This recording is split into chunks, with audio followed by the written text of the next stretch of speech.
difference, one cup at a time. Tea time. So be sure to grab your tea, grab a seat, and tune in to Miss Liz.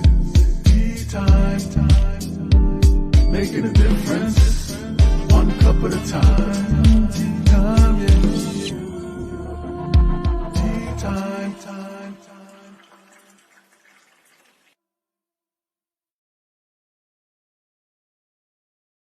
Well, welcome everybody. Miss Liz is back and we are here evening tea time. If you have not subscribed to Miss Liz's YouTube channel, run on over, ring that little doorbell and subscribe to Miss Liz and you'll get to see all these incredible tea times. As you can see, Miss Liz is wearing a tea hat tonight because I have my tea buddy in the house and Charles, and we're going to bring some real raw tea to the table. We're going to talk about some Deadwood series and a bunch of other different series that she's written. She's written over 35 books. She was on Tea Time in season 4, and we're going to sit back and have a second cup of tea. And her tea tonight is tired, entertained, and availability.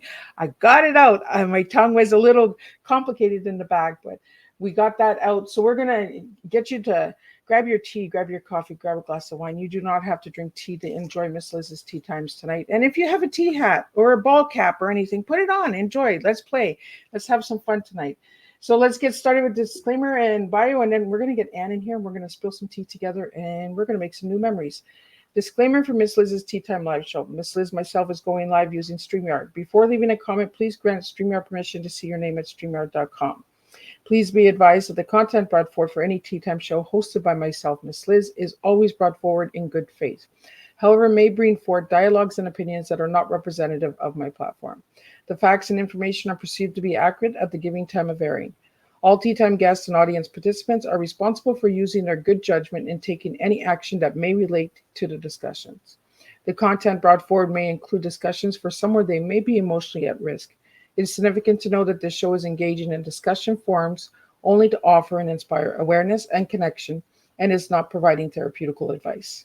If you have any questions about the disclaimer or the panelist discussion, you may freely contact me, Miss Liz, through my email at bookingmissliz@gmail.com.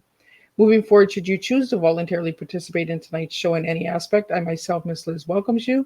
And should you decide that the show is not made for you at this time, I respect those wishes and will see you at a later date, at a later show in the future. So again, tea times are all done at 3 p.m. and 7 p.m. Eastern Standard Time. Morning shows have been cut this year. So if you're looking for a morning show, run on over to the YouTube channel and check out those morning shows. Now, a little bit about Anne. Anne was on season 4, and I had a blast with her because we had a lot of giggles and we had some fun. And I got to play. I got to wear my hats, and maybe I should be starting to wear my hats a little bit more. Maybe Anne will get me into this pattern, and I'll wear a different hat every tea time. So a little bit on Anne. Anne Charles is a USA Today best-selling author who writes spicy, award-winning mysteries full of mayhem, adventure, comedy, and suspense. She writes the Deadwood Mystery Series, Jack Rabbit Junction Mystery Series, Dig Site Mystery Series, Deadwood Undertaker Series with her husband Sam Lucky, and AC Silly Circus Mystery Series. Her Deadwood Mystery Series has won multiple national awards, including the Daphne du Maurier for excellence in mystery and suspense, and has a BA in English and with an emphasis on creative writing from the University of Washington and a member of Sisters in Crime and Western Writers of America. She is currently towing away on her next book, wishing she was on a Mexican beach with an ice cold Corona in one hand and a book in the other. When she is not dabbing in fiction, she is arm wrestling with her 2 kids, attempting to seduce her husband and arguing with her sassy cats. So let me get Anne in here so we can spill some tea with all you guys out there. There she is. Hi. Hi, Anne. I really, really love that hat. Like you get me into the playful mood with these hats. So Anne, for anybody who hasn't seen your first tea time, let's take you back a little bit, and then we're going to jump into since you've been on Tea Time the last time. Okay. So who was Anne? Who was Anne as a little girl? Oh boy, that's so long ago. It always, I was the youngest in my group of siblings by like 4.5 years. So I was often kind of on my own, trying to entertain myself. To either reading, I love to read. I lived on a farm, so going out and exploring, and seeing what was out there, having fun out back, in the fields and stuff like this, coming up with adventures. And this was in Northwest Ohio. So, it was a very farming area. I'd go down by the creek and play down there and just hang out. It sounds like I'm describing like a Tom Sawyer or something like that. You know what, Anne? I could actually see you like that. I did grow up on this wonderful farm, and in fact, my dad, he had a used farm machinery yard that he started when I was really young, and so by the time I was in my 10, 11 age grad, he had quite a few things, and I call it a junkyard back behind our farm and stuff, and so it was so cool to play on. He would get old school buses, old fire engines, all kinds of stuff like that. And to go back there and just hang out with the dogs that would follow me and just, play on all those machines and pretend I was, driving a bus or, doing something like that. So I was supposed to be working and helping a lot more on the farm, but my dad was pretty nice because I would say I'm taking care of the dogs. I'm keeping the dogs busy, and take them with me. But I did get in trouble for reading too much often because I'd go up in my room and hide and read, especially in my teen years. That was, I guess, the equivalent nowadays of, YouTube or something like that for young adults. I was reading everything I could, get a bunch of books from the library and read. I didn't know I was going to be a writer at that time. I just loved to escape into story, and have fun that way. And that was back, not to age myself, but when, you got 3 to 4 channels on your TV and you had to get up to change them. So there really wasn't, I mean, I lived, like I said, in Northwest Ohio a lot of my youth. Also spent time in Deadwood, South Dakota. But when I was at home in Ohio, we lived close to kind of close to Canada. So an exciting thing would be when our antenna would pick up Canadian hockey. Woo! We're getting foreign, So, who was your favorite foreign hockey stuff team? on here. It's exciting. What was that? Who was your favorite hockey team? All I got to see was, I think it must have been like, well, up from Detroit, north of there. What's north up there in Canada? Montreal's over to the side more. So it was whatever we could just pick up from right across the river up there in Michigan, that splits Detroit from Canada. Whatever we could pick up with our big old antenna sticking up in the sky. But it was so exciting because it was Canadian TV, and that was so exotic for me to watch this hockey. Again, I'm really dating myself here, telling you how old I am, but this was, MTV got started in my teen years, so we didn't quite have that yet. And we were in the boonies in Ohio, so we didn't have cable for a long time either there. So, when growing up, and did you have that big round antenna that was like in the back of the house? We actually had the one that stuck way up high, and then the lightning would come through and every now and then hit it. We just had the big old, it was like a square going up. That was all we had back then when I was younger. And like I said, I'd flick through all the different channels, click, click, click, click, click, trying to see if we could pick up what's going on up in Canada today. Ooh, exciting. I know you're up in Canada, so you're probably like, well, this is what was going on up here. But it was Yeah, we had a lot of hockey in Canada. Yeah, Mhm. exactly. Did you ever wonder, like our TVs back then? We're going to give our ages away here pretty soon, but they had all these channels that you could click, click, click, click, click, but only 3 would work. Exactly. Snow, snow, snow. Oh, wait, I can kind of see things moving through the snow. What is that? You know, as I got in my teen years or early teen, I think we got a thing that would turn our antenna, a little bit so that we can hone in a little bit more. But still, there was no cable throughout, Yeah, even till I graduated, not out in the country. That was something the in-town kids got to have, was cable, which was, yeah, I was envious of, all the stuff they got to watch. yeah. I know the first time I stayed at a friend's house and they had all these extra channels, I was like, how come we don't have these on our channels? And we had these big antenna rabbit ears that were on top of the big TV, Yeah, and the SOS or the steel wool would be at the end, and if you played with that, and you could get another channel, you were exactly. lucky, right? Yeah, yes. I know. Yeah. You tell your kids this, and they're like, "What are you even talking about? That's insane." Right? Like you guys are a bunch of aliens, like Yeah. yeah. So that Well, was it's just young like with Anne. phones, right? Yeah. Oh, yeah. I mean, I was just trying to explain to my daughter the other day how frustrating it was on a dial phone if you had to do a long distance number and there were a lot of nines in it, that you had to go all the way around. And if you screwed that number up toward the end, and then you had to hang up the phone and wait, like count to 5 seconds or 10 and then try again, how frustrating it was that, oh, I got to start all over. It's going to take me forever to dial this number. She was like, that's just, I can't even relate. Joanne. Hi, Joanne. The tin foil. Yeah, we use that too, the tin foil. Yep. But when we tell our children these stories, they're like, where do you guys think you came from? Like, they think we're a bunch of little aliens or something. I But know. we had to do that, right? And like video games was a dot that we swung back and Yeah. forth with Bonk, our bonk, bonk. Atari. Like, I know. Oh, boy. Yep. so, and you mentioned the junkyard, playing in the Yeah. junkyard. Is that where the imagination came from? Was driving that bus and that? Because I remember junkyards too. We used to play in the cars and pretend we were race car drivers, Yeah. and learning how to drive. That's where we thought we got our license, was in the junkyard. Like, Yep. I think that combined with, like I said, I was young enough from my next sibling up that I had a lot more time, um, on my hands to fill.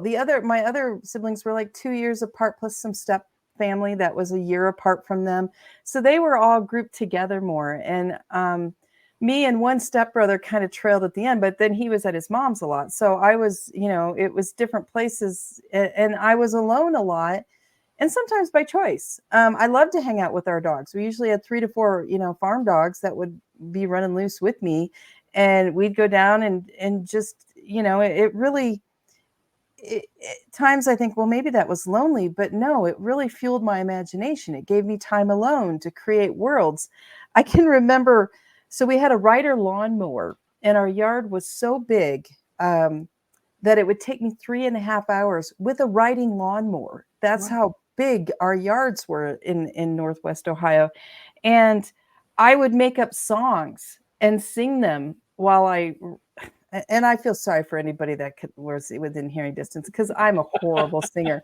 But I would just make up songs and sing them while I wrote them, And sometimes as I got older in my teen years and I was romantic, I would just daydream about these romances in my head. I'd make up kind of teeny romances, and sing songs about them that I'd make up. I don't know. There's a lot of empty time to fill in Northwest Ohio sometimes when you're a farmer's kid. If you drive the tractor or the combine, you try to pay attention, like your dad said, to the rows, but there's time for your brain to kind of meander and come up with some crazy, crazy ideas.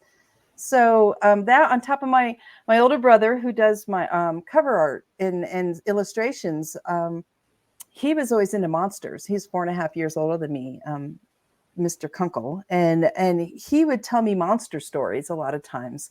So I'd be scared at night to go out and do chores, because I was afraid of the vampires that he said lived behind the barn.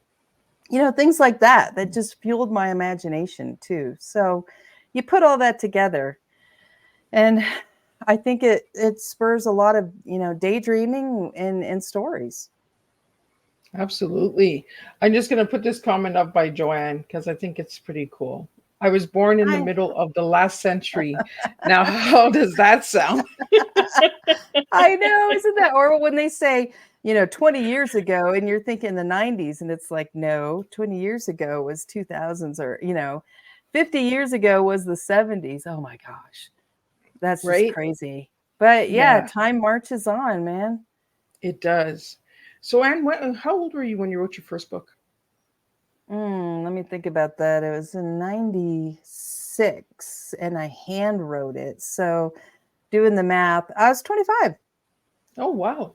So, but that was horrible. But I wrote it all with a pen and paper, front to, beginning to end. It was a romance. And it had a hockey player. Well, Speaking of look at hockey, that. he was the hero. I know, right? So, yeah, I wrote this. It was a shorter romance, like probably 60, 70,000 words. And it was utterly horrible, but I still did it. And I typed up what I needed to submit it to Harlequin. And I did. I sent it off, and they so kindly rejected me and said, "Keep writing. We think you show potential." Looking back, I'm sure that was a form letter, but I believed them, so I kept going. And you have like over 35 books out there, correct?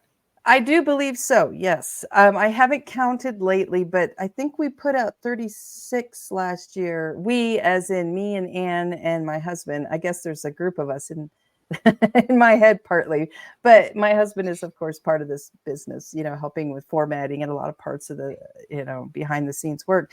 So I think the Deadwood number 13, which was Time Reaping, was book 36, story 36. I'd have to count, but I'm pretty sure I'm there. Wow. That's a lot of writing for somebody who said, you have a little bit of potential. You showed them, look at, I got 36 books out there.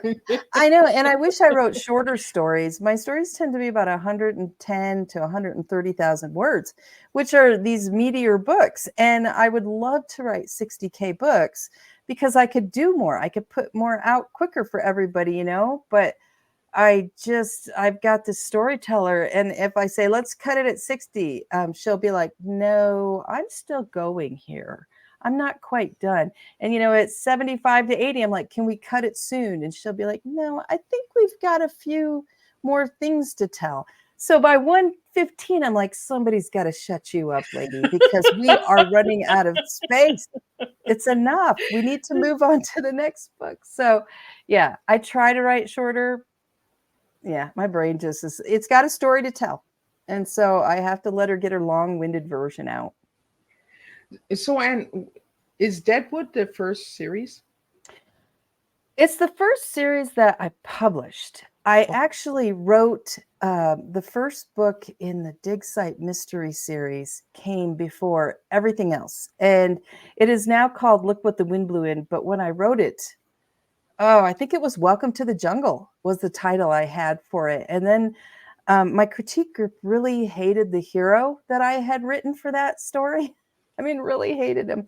And so much that they banned me from ever using that character name again in any book, anywhere, ever. So to stay with them in the group, I had to say, okay, I'll get rid of that name. And sadly, it was my grandfather's name, and I was trying to honor him, but in the end, I had just destroyed his name. You're like, oh, I'm sorry, Grandpa. I know, right? I'm so sorry. I did such a bad. So then I rewrote that and switched the hero and did a better job. They liked this one better. But then it wasn't quite it. So then I wrote the first Jackrabbit Junction mystery, Dance of the Winnebagos. And I wrote that one, and I was able to get an agent way back when you wanted an agent. And I wrote the second one, and she started shopping, but those books around, but I was really having trouble because there was such a mix of mystery and adventure and action and romance that was back when publishers wanted you to pick a team. Are you going to write a romance? Or are you going to write a mystery or action adventure? Please pick something. We need to put this on a shelf somewhere, and you're mixing all this up. And so I was like, I can't. I don't. This is what keeps coming out of my head. So I wrote the first Deadwood, Nearly Departed in Deadwood, and finally, I tried first person instead of third. And it really clicked. And we were, back then I was still with an agent, and we got a lot of interest in that one. And actually went through the hoops of trying to, getting in with one of the bigger publishers. But the marketing department came through and said, we don't think this book will sell well enough. It's set in the Midwest. It's not on the coast. It's not in a big city. It's in a small town. So we're going to pass. And the editors were bummed, and I was so bummed. But thankfully, that was about the time that Indie, Amazon, all that was starting to work together, and people were self-publishing and or forming small presses, which is what I did, and went forth, and it got a lot of attention. I mean, it just boom out of the gate. It was wonderful. So yeah, now, like I said, that's 13 behind me on the table, time reaping, and it's still ongoing. Because, like I said, the storyteller in me has a lot to say. So it's a series. And I had finished. It's like, for example, on the first Jackrabbit, Dance of the Winnebagos, as I said, I wrote that before the Deadwood series, and I finished the first one and I sent it to my agent. She said, "This is great. Where's book 2?" And I said, "What do you mean book 2? This is a 1-book thing." She goes, "No, this is a series. You don't even realize it yet, do you?" I was like, "I guess not." And now I'm working on book 7 of that series. So yeah, just So, keeps and going. how do you separate them from all the different series? Because you have like 5 different series here. So how do you know what character goes with what story?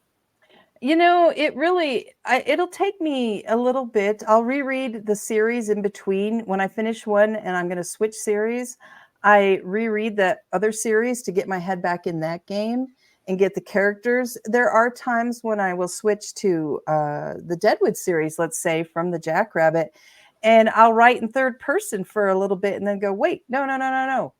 This is where we're only in Violet's head. So it's I, and the same in reverse. I'll switch off Deadwood to something else and I'll use first person. And it's like, no, wait, we got to jump out and shift gears a little bit. But I think shifting gears like that is what I love about this, because it allows me to keep these characters, and just set them in the green room, wait till the next book, wait, we just did all this. But it allows me to keep in touch with all the characters and keep their stories going, because I love them all so much. I don't want to say goodbye. It's fun. And then having them cross over into all the series have crossovers, which is so much fun too. It's like cameo appearances, and I love that. So we have a question here for you, Anne. What's the difference between first person and third person? So first person is when you're reading the story, it would sound like if it was me, Anne's the heroine. It'd be like, today I was on Miss Liz's Tea Times and she wore a red hat and I wore purple and I liked her red hat a lot. So now I'll probably start looking for that hat, and that's kind of how it would sound. Whereas third person, it was, today Anne was on Miss Liz's Tea Time and Anne adored her hat and couldn't wait to find one of her own. So it's in point of view, you're kind of stepping back a little bit with that third person. It doesn't mean it can't be really impactful. It's just a different way of telling the story. Higher point of view level, not so in deep. That first person makes you feel like when you're reading first person, you are that character a lot of times, if it's done well. You're right there with them. When it's third person, it's like you're watching them on a stage do their play. Oh, so almost like a narrator.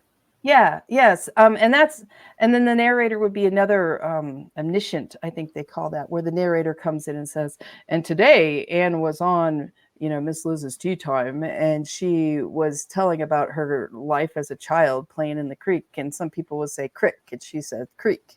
So there's a big debate now on who was right, Anne or the other people. So that's my narrator voice, I guess. Yeah. Today.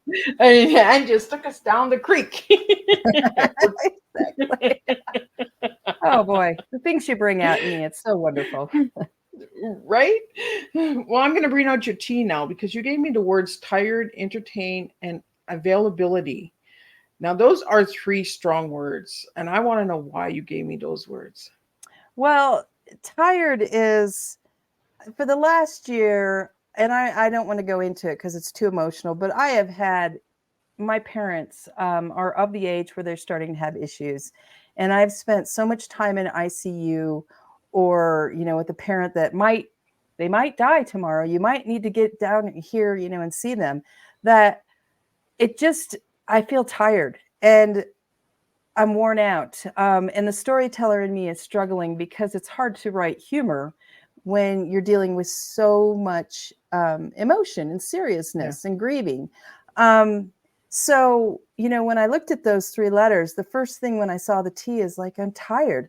And so many of us authors hit this, where whether it's outside life coming in, whether it's we've pumped out 3 or 4 or 5 books in a year, and readers are clamoring for more, and we just feel like I'm drained.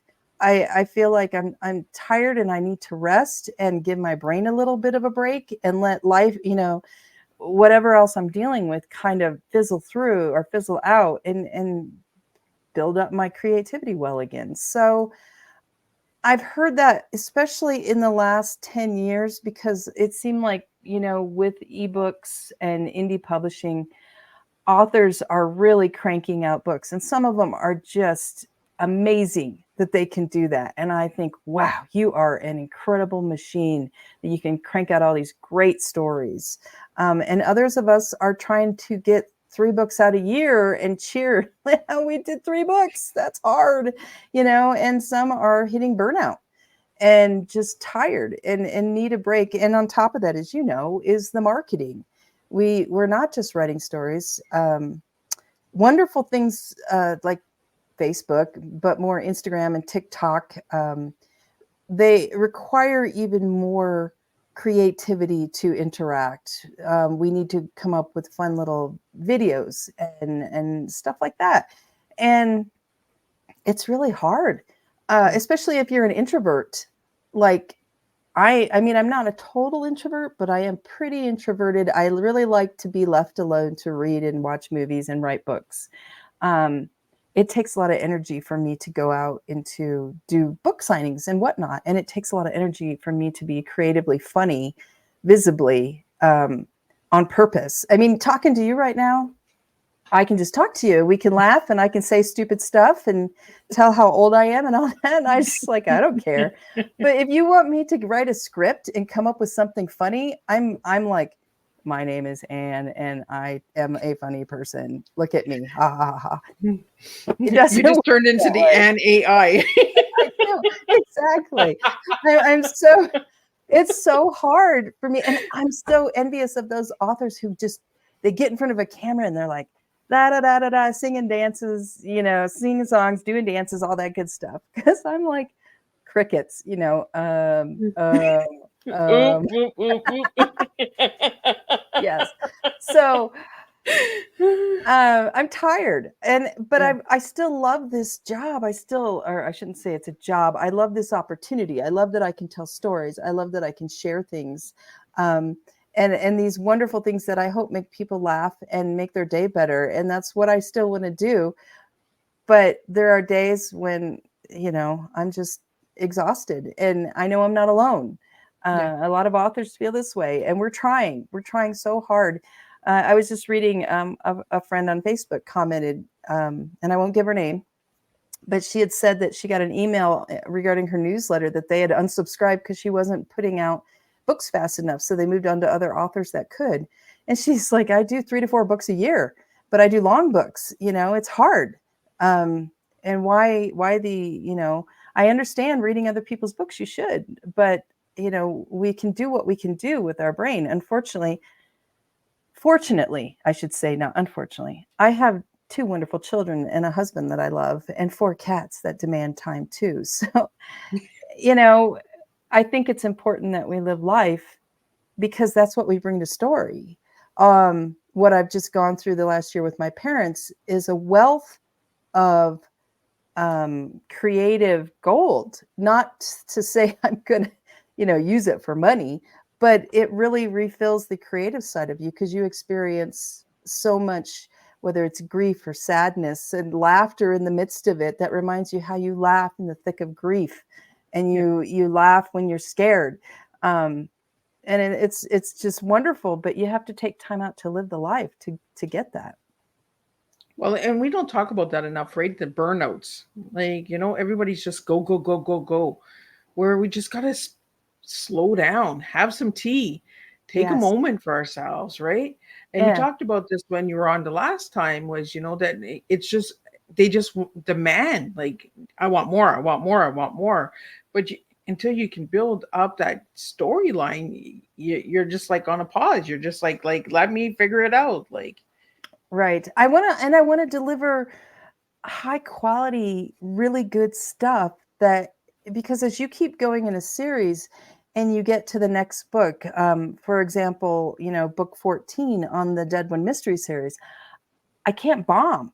I need to make it at least as good as the last book. Because if you're binging these, you need to be able to read, and keep going. And I need to keep pulling you along and making you want to keep reading. And that takes a lot of times I use different themes. And so I start thinking about the theme and I study that kind of thing and what I'm aiming for with this story, because I want to deliver the best story that I can to you as the reader, so you still have fun with me. And I'm not saying that others don't. I think other writers are just faster than me a lot of times, but it takes brain power to be able to do that. It takes life filling my buckets full of happiness and joy and love and all that good stuff, as well as some of the not so good stuff, in order for me to put that on the page and bring those characters to life every time. Well, and you don't just have the one series, you have multiple series. So, it's jumping in between all the different characters and storylines and separating them, Yeah. because it, like, do you work like on one book at a time, or do you work like, oh, I know a little bit about Deadwood, then I'm going to go into Junk Rabbit, the Junction Jackrabbit, Jackrabbit. like, Yeah. um like, do you bounce? I wish I could bounce. I know so many authors that they like write 2 or 3 books at a time, and I'm in awe. I'm just like, how do you do that? I am a Virgo. I am focused on one thing at a time often. I can brainstorm one book, like I brainstorm with my husband on the Undertaker series that he's writing while I'm working on a different book, and I can brainstorm, but even that a lot of times will shut me down on writing for the day on the other book, because my brain went totally over there and I grind gears when I shift between. I wish I didn't, but I really am the kind of person that starts a project and I take it clear through to the end. And then I can move on to the next. And I've tried to do multiples at once, and my brain doesn't work that way. Again, it's another thing I'm envious of other authors who seem to be able to have multiple projects at once and do online, whatever marketing. I'm just like, I need a clone. I can't be like you. I just, I'm limited on how much I can do. And I always like to try to do the best I can with what I'm working on. So I want to be able to give it that full attention. Yeah, we have a comment here. I'm just gonna read it from the studio. It says, I don't understand how people do not realize how much work you do. Writing is working. I am so amazed how many books you do write, and they are so clean and well done. And that's Oh. from Joanne. Thank you, Joanne. You're awesome. I love Joanne. She's a wonderful. She's been reading a long time. Joanne, how long has it been since the beginning? Did you start back in 2011? Because I know you've been here so long, I've forgotten. You've been here with me so long.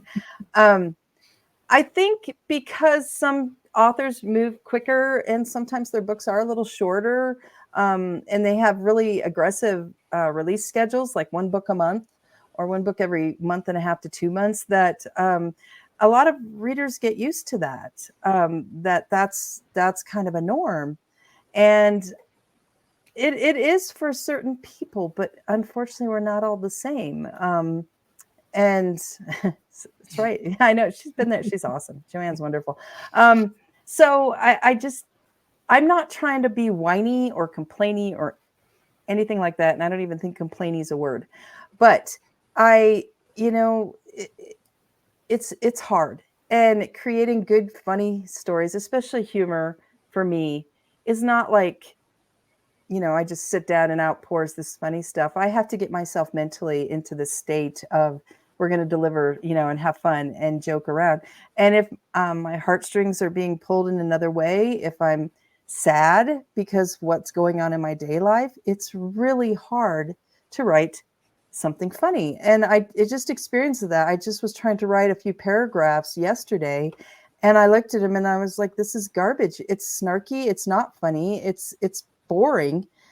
And just deleted it all and thought, okay, I'm walking away and I'm going to go play the farming game with my daughter on her Xbox. And I'm going to pick some pumpkins and eggplants and maybe, give some happy faces to the ducks and the chickens and the cows and the goats. That's what I'll do. But it's a way of coming down for me, and just I have control of that. And as I work back up to getting that creativity going, sometimes it takes a little extra. um, you know, I think of it as, the engine's going, and just I got to Well, figure it's out like how that to do it. tractor, right? You're cutting that grass. Like it takes 3.5 hours, so it does get draining. It gets tiring. Boom, boom, boom, Yeah, boom, boom, boom. yeah. I just You know? but I do feel like I'm getting there. The last year's been tough. I did put a book out. That was a lot of work to do, but I did it. And I showed myself that in spite of all this, you can still write funny stuff, and it was very well received. So just keep going and keep trying, and we'll get it back. The funny, Anne that I'm looking for, and the humorous lines, they'll come back. I just have to get some stuff going and get the train moving again, and we'll Yeah. go forth. Well, you just got to find that mojo, right? Right. Exactly. So let's And get into your.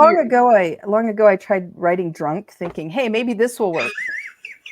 Oh my No, I gosh. could picture you doing that, Anne, for some reason. It was for a college assignment, and it was horrible. Oh boy, it was so bad. And I didn't do well on that assignment, and I was like, well, guess I won't be one of those drunk writers, so I'm gonna have to stay sober when I write. Dang it. I could just picture you doing that. No, Gotta give you it a try. there's the entertainment, right? Like you gave me eating for your, you gave me entertain. There's the entertain. There you go. Yeah. Yep. So Anne, for the word entertain, it Yeah. has to do with a lot of marketing and stuff as well. Like the Right. entertainment, these interviews, these podcasts, the flyers, the marketing, the book signing, it's draining, it's tiring, but it's also entertaining because we have to always be creative, right? We always have to Right. have that next door open. Yes. So tell me a little bit more about this entertain. Well, and part of that comes from my goal always with telling these stories is to entertain. I'm not out there to I can't think of the lady that tells you to clean your house and get rid of stuff and it'll clear your mind. That's not me. I'm just here to give you some brain cotton candy to, enjoy. And if life is knocking you around, or even if life is good, just give you something entertaining to read and laugh, along with. So entertainment is key, and entertainment when I'm with you, when I'm doing book signings. I want you to want to come. I don't want you to think, gosh, I'd like to go see Anne, but whenever I go see her, she's a sad sack that drains all my energy and leaves me wanting to cry. That's the last thing I want you to feel like when you come see me. Or if I'm on like a podcast, I want you to see me and go, oh yeah, Anne was on and she was laughing at her silly mistakes and having a good time. And so I had a good time. So to me, the whole reason I got into this writing and publishing was to entertain people. I would love to say it was because I wanted to, write these amazing stories that would change your life forever. But really, I just I wanted what I always like. I like books that make me smile and laugh and walk away feeling uplifted. And, joy is in my life, even if it's just from the book. It gives me a little oomph of go out there and face life again. And that's kind of my goal. So I want to entertain you. And I have felt that way strongly since the beginning, that is my job. Well, it is a hard life. As a writer, people think, oh, it's just paper and pen or just typing on. There's a lot that goes behind the scenes of a writer. So I want to get into the writer, the availability. I'm going to have trouble with this word. And I did that on purpose, just so that I'd make it's like so having a you tongue struggle. twister, right? Like Exactly. say that 5 times.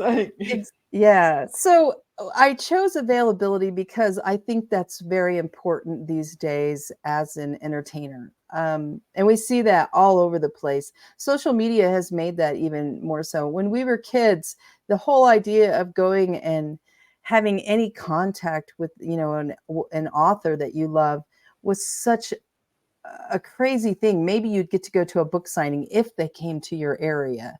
But nowadays with social media, we're here. We're available. You just type a message to us, and as soon as we can, we try to get back. Most of us, at least.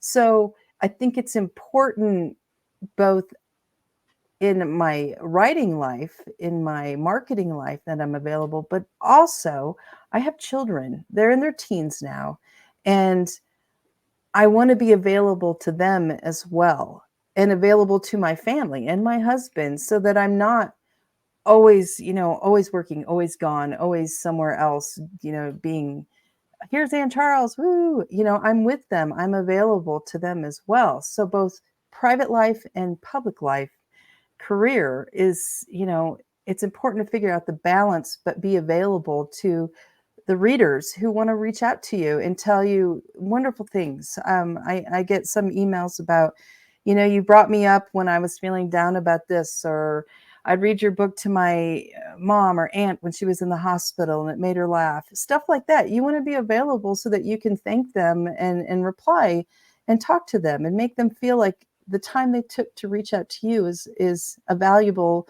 commodity. It wasn't just, oh, whatever, whoever you are. No, let me write back to you and tell you how much I appreciate your kindness and in writing, and that you read the stories. So that's my availability. And it wasn't just to make your tongue twist up, but that does make me smile. Tongue twisters. Maybe I'll do a tea time on tongue twisters. And my tongue sometimes it doesn't want to move right. Yes, I I want understand. to, and I want to turn it a little bit on the lighter side. I want to turn it to the sassy cats. Let's talk about these cats. Oh my gosh, I have a cat thing. For example, when I just made a quick trip up through winter weather up to South Dakota for a week, my husband wasn't going with me. I took my son with me, and my husband put in the back a big tub full of kitty litter.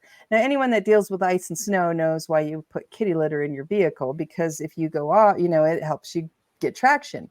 So we had this huge tub of kitty litter in the back of the pickup that I was driving up there. And we did hit a snowstorm. Luckily, we were already at our destination for a few days, so the snowstorm came and went. But I told my son, your dad put that big thing of kitty litter in the back end. And he's like, yep. And I said, to me, that means if we come across a cat or a kitten somewhere, we're supposed to get it. That's why he packed kitty litter. And I told my husband that, and he's like, we have 4. That is enough. And I was like, you're the one who gave me kitty litter. So you kind of gave me the okay to do it. Yeah, I need to find a cat to use this huge litter box in the back of the truck. So yeah, I have these. I have a cat thing. I don't know if 4 cats make you a full-on cat lady yet or not. And to be fair, one of the cats is really my daughter's cat. She only puts up with me because So I you am the could get mother. another cat, Anne. I know, right?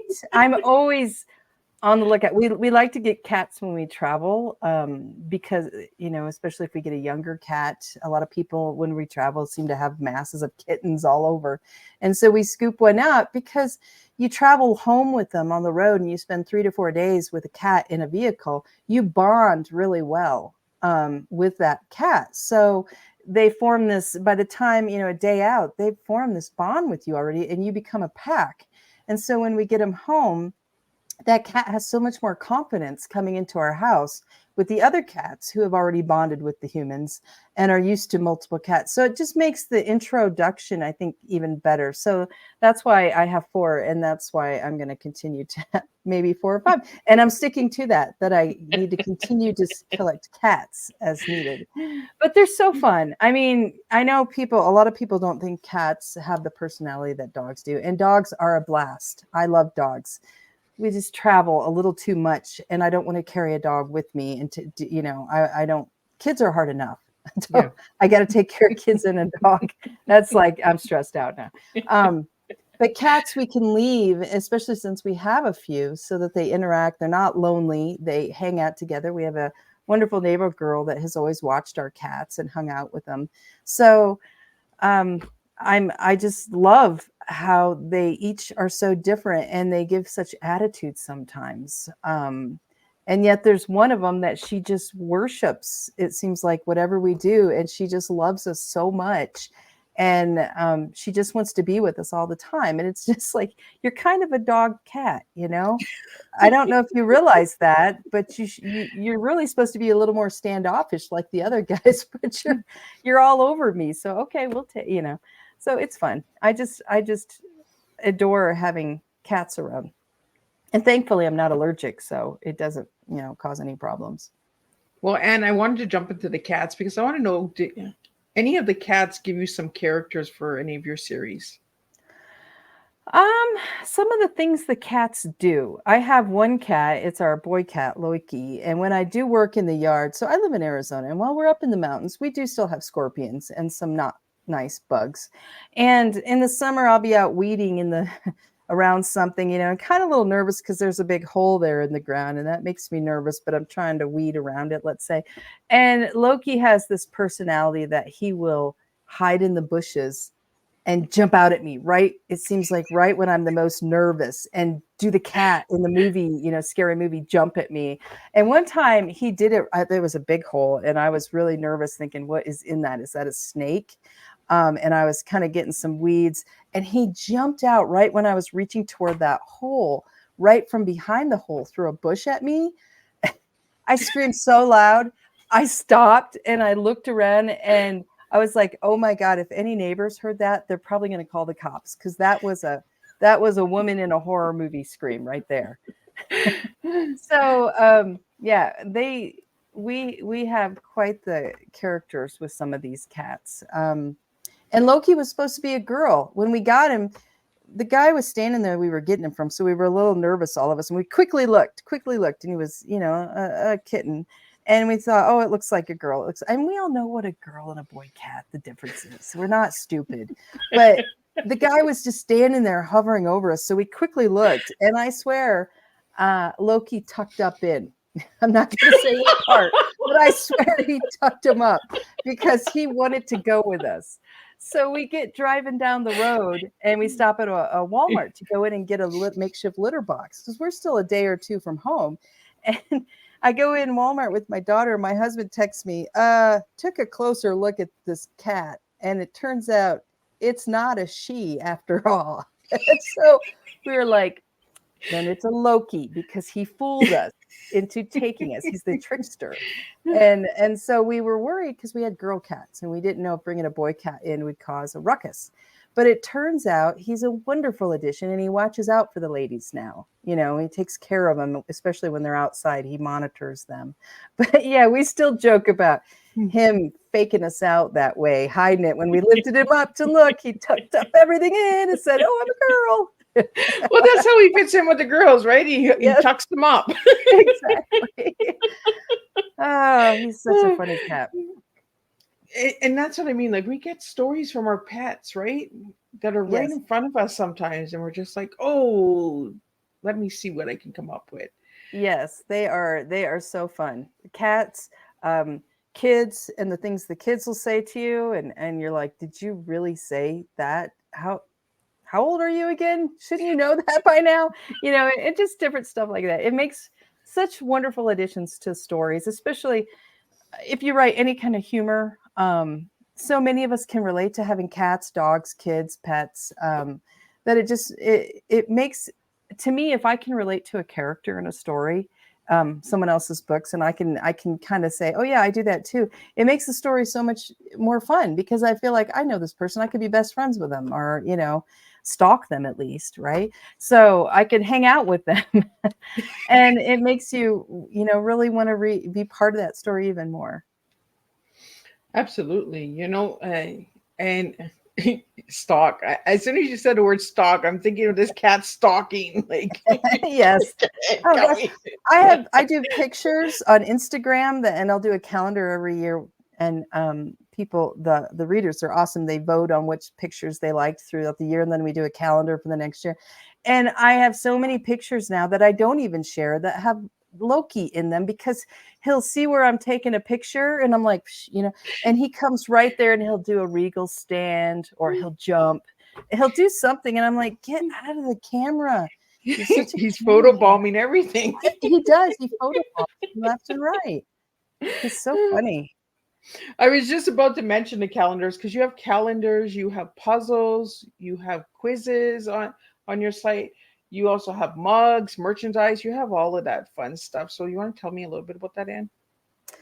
Well, I started out just wanted to be an author when I started trying to write. But to be honest, I have an ex, and he's a nice guy, and he used to want to be a photographer. And so in my previous life with him, I would travel all the time. We would go places, and that was back when you were using slides or, actual film. And he would have me go, hey, go over here and check out the lighting and see if you can find a couple shots that have good composition. So I learned early from him and studying photographs with him that we liked, what makes up a good photo for me, in my opinion. Photography is very much like books. You like some kinds, you like other people like others. But I learned what I like is, composition wise in a photo. And so I would always take these pictures and try to, after we divorced and I'd moved on, I married my husband, Sam, and I would take all these pictures and share them with my relatives. And my niece, Karina, she said, hey, you need to get on Instagram and post these pictures and start sharing them with your readers. And I was like, what's Instagram? I mean, that was way back then. And she was like, let me hook this up on your phone. And she did. And she got me set up. And she's like, now just take pictures and share them here. And you can, do this. And so we had started our move down south to Arizona from Washington. And so I took pictures along the way and I started sharing them. And it just seemed like a lot of people liked him. It was a hit. And so we started traveling with Anne, quote unquote, calendars every year. And I would just, every time we take trips, things that I thought were really cool pictures, I would take pictures of, and share them with everybody. Thank you, Joanne. Joanne's been voting on those calendars for years. So it's so much fun, because then I do a bunch of them and I share them on Instagram. And now people will go, that needs to go for the calendar vote, And so then at the end of the year in November, I gather them all together, put them on my website. I pick like 24 of them. And then I say, okay, everybody go vote. And we get lots and lots of votes. And then you only get to vote for one, maybe two. I make it hard for you. You can't pick a bunch. And then we pick the winners and we give away a few calendars to those who voted. And then we sell the calendars. I'm not trying to make a ton of cash off these. I just try to, make enough to cover shipping and whatnot. And it allows me the joy of getting to take photographs and sharing that, as well as writing books. And so, yeah, all that early photography work with my ex really paid off. So do you turn the pictures also into puzzles, Anne? I do. Well, I do, but also more than me, my sister-in-law is my assistant, and she does a lot of that, where she takes my photos, she'll take book covers, she'll take all kinds of stuff and build really fun, promo stuff. And I can't think of what they call it, but like Zazzle.com and other places where you can buy things that have, whether it's my photographs, you can actually buy those if you like them so much and you want to put them on your wall, you can make them puzzles, you can do whatever. So it's a way of taking those photos people loved and letting them, have more access to them. So before we wrap up, Anne, I want to get into the covers of your books, because the covers are amazing. So do you have the same illustrator each time for each book? That's my brother, C.S. Kunkel. He's the one that drew monsters and scared me a lot as a kid. He is the cover artist as well as the illustrator for most all the books. He will send us, he actually does a lot of times, sometimes he does them as one, sometimes he does them as pieces, like the body of the character will be in pieces and then the background will be separate, because with a book cover, you have to kind of move stuff around to fit words in. So then my husband now is our graphic artist. So he'll scan the original art and then he will work with it, do all the stuff that makes it kind of pop out even more. My brother uses usually colored pencils, I believe. So it takes sometimes to use a graphic, because it's the difference between a 2D, or I don't know if it's 2D or 3D, but a piece of art physical in your hand versus something backlit like how it is on on the computer screen. So he'll work with it and then do the wording and do all the layout for the covers. My husband will do that too. So it's really a group project, everyone, but my brother's art is incredible. And I'm so lucky to have him as part of the team and doing, all these cool art things, because it's like each of them are little pictures, little actual pieces of art that you get to see, and it's not stock, it's actual, someone taking it and drawing it, which is I draw stick figures. He came out before me out of the womb, and he stole all that ability. And I still say, you could have left a little bit for me. I mean, if I were to draw like the cover back there for that one, the backside of Hades, I did. It's little stick guy standing there and a little stick donkey, or a mule, I mean. And I showed my husband, this is what we're thinking, right? What you talk. Oh my gosh, he laughed so hard. He's like, that is incredible art, honey. We should put that on the cover. And I gave it to my brother, the stick figures, and bless his heart, he did not laugh at me because he's so used to the fact that I have no art skills. And he said, yeah, I think I got what you're looking for here. But it's really cool to work with him because, we have ideas and then we throw it at him and he says, okay, this is from an artist point of view. This is what I'm seeing for shading. This is what I think. I don't know if that will work. We can try it, but maybe this will work. So it's really a team effort, and it's so cool what he comes up with and submits, and then we get to, turn it into covers. So I love it. I love being able to, have that as part of the stories, and that it's my brother. It's really cool. I love that you work with family, your husband, your brother, you, the cats, the kids. I like that it's a family. I know. We have my sister. It's a family gathering, right? It's a community. Your sister-in-law, my sister-in-law is my assistant. My sister is my bookkeeper, and she also sells the books. My mom used to do that for me as well. Yeah, and my other sister helps promote and will show up at book signings. And we joke that if someone joins the family, it's like, okay, before you're allowed in, what are your skills?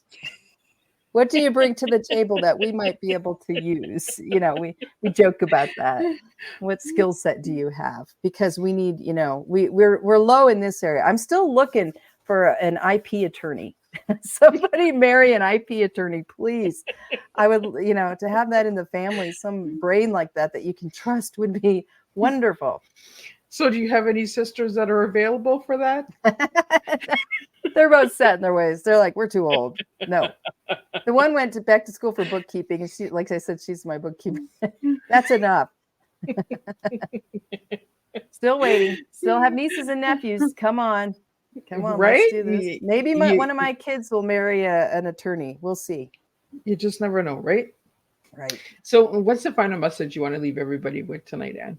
I just hope that, there's a lot of negativity out there right now. There's so much, you watch the news, you read social media, there's so much scary stuff, whether they mean to scare you or not. And it's really unsettling right now in the world, and so much conflict. And I just hope that you can find, and if it's not my stories, some other books, just find something that you can sink into and let go of some of those fears.